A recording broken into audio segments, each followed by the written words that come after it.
নমস্কাৰ সকলোকে। আজি মোৰ অন্য এটা ভিডিঅ'লৈ আপোনালোক সকলোকে স্বাগতম জনালোঁ। আজি মই বনাব ওলাইছোঁ ছজনা আৰু বেহেৰৰ চৰচৰি। তো আহক ভিডিঅ'টো সম্পূৰ্ণকৈ চাওঁ। এয়া মই মিক্সি জাৰটোত আদা, নহৰু আৰু জলকীয়া পেষ্ট কৰিছিলোঁ, তাৰ অকণমান লৈছোঁ। তো চৰচৰি বনাবৰ বাবে মই বেহেৰ অকণমান 1 ঘণ্টামান আগতে তিয়াই থৈছিলোঁ। এইখিনিও মই ইয়াতে দি এটা পেষ্ট কৰি ল'ম। ইয়াত অকণমান মই নিমখো দিম যাতে মিহি হ'বলৈ এইখিনি সুবিধা হয়। আনহাতে মই এটা বিলাহী কাটি থৈছোঁ, সেইটোও মই ইয়াতে দি এইখিনি মিক্সি জাৰটোত এটা ধুনীয়া পেষ্ট বনাই ল'ম।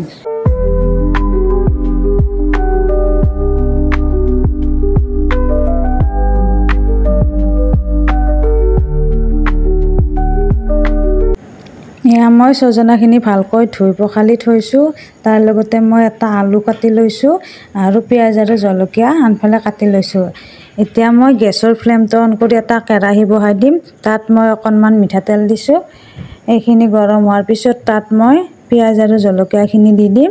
এইখিনি ভজাৰ পিছত ইয়াত মই শুকান মছলা এড কৰিম।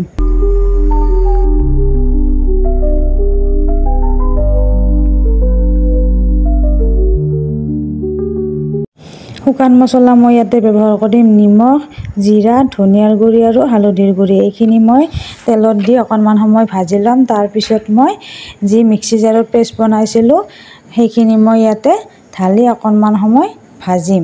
যেতিয়ালৈকে ইয়াৰ পানীটো শুকাই নাযায় আৰু ইয়াৰ পৰা তেল বিৰিঙ নুঠে তেতিয়ালৈকে এইখিনি ভাজি থাকিম। আৰু এইখিনি সময়ত গেছৰ ফ্লেমটো ল' ৰাখিম যাতে এই মছলাখিনি জ্বলি নাযায়। আৰু লাহে লাহে ঢাকোন দি দি এইখিনি সম্পূৰ্ণ নোহোৱালৈকে ভাজি থাকিম।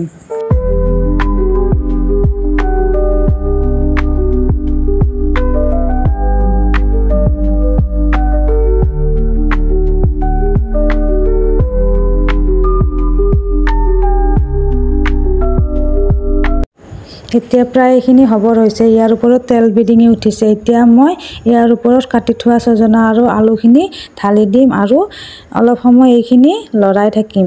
যেতিয়ালৈকে এইখিনি সম্পূৰ্ণ ভজা নাযায় তেতিয়ালৈকে গেছৰ ফ্লেমটো ল' ৰাখি অলপ অলপ লৰাই এইখিনি ভাজি থাকিম।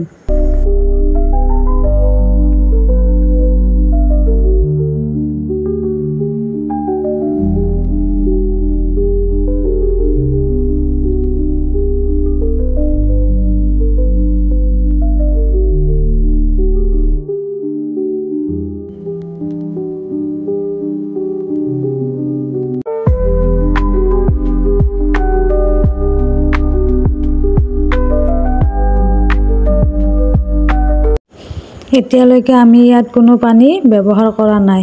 মিক্সি জাৰটোত অকণমান পানী দি ইয়াৰ ওপৰত ঢালি দিম আৰু অলপ সময় এইখিনি ভাজি থাকিম। যেতিয়ালৈকে ছজনা আৰু আলুখিনি সিজি নাযায় তেতিয়ালৈকে আমি ঢাকোন দি দি এইখিনি ভাজি থাকিম।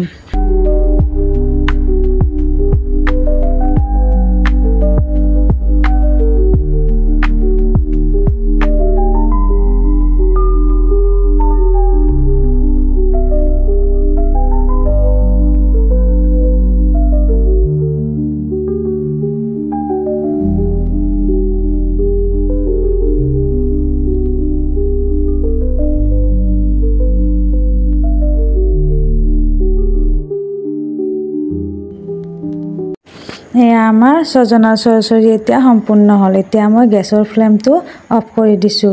ভিডিঅ'টো সম্পূৰ্ণকৈ চোৱাৰ বাবে সকলোকে ধন্যবাদ জনালোঁ। ভিডিঅ'টো ভাল লাগিলে লাইক, কমেণ্ট এণ্ড চেনেলটো ছাবস্ক্ৰাইব কৰি দিব। ধন্যবাদ সকলোকে।